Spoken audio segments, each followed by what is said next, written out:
And with that, there is a bigger problem, and that problem is how to improve the carbon footprint of steel sector. Steel is considered to be hard to abate sector, and if we look at India's commitment of larger climate goals in international fora, which were kind of outlined at COP26, we have set an ambitious target of reducing our carbon intensity of our economy by 45% by 2030 and achieving a net zero by 2070.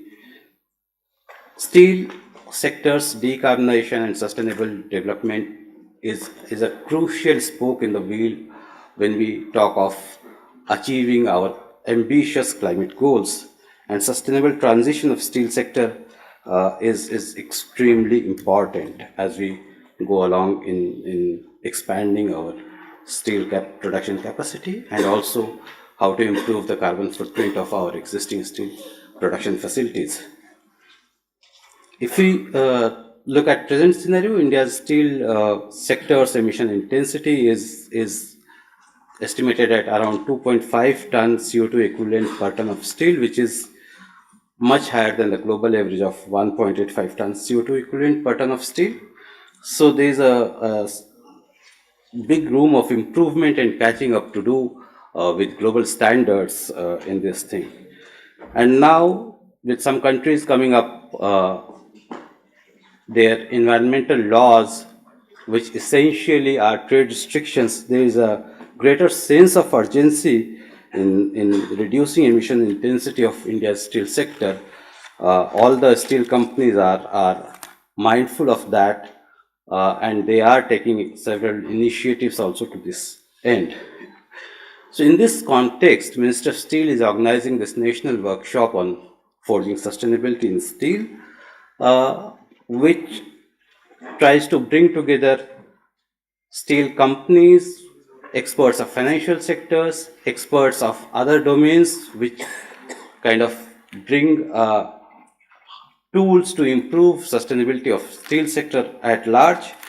And this is a multi-stakeholder engagement that we have put together for the day.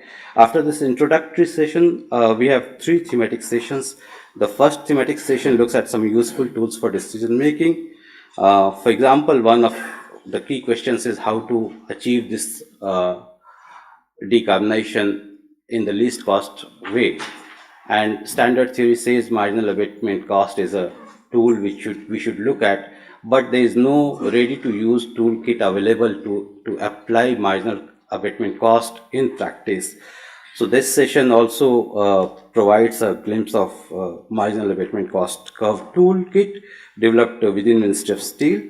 This session also covers the initiatives of Bureau of Energy Efficiency, the use of artificial intelligence, and some other related topics.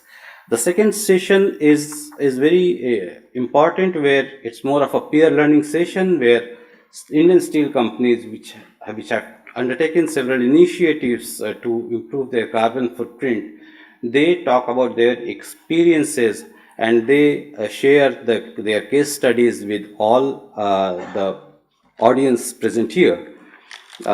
This is going to be a very important session when it comes to learning from experiences of other industries. The third thematic session brings together speakers from a variety of financial institutions, multilateral development banks, public and private sector FIs, to share their ideas on how to mobilize finance for the massive investment requirements to undertake decarbonization projects in steel sector. Though we don't have any kind of authentic estimate of investment requirement in steel sector, but if you look at how capital intensive the steel sector is, this number is going to be an astronomical number for all you know. So we have put together a number of good speakers in these 3 sessions, and very practical, useful sessions. I look forward to listen to all of them, and I expect that this workshop is going to be very useful for all the steel companies and other stakeholders present here. Thank you so much. Don't forget to like, subscribe, and share the videos.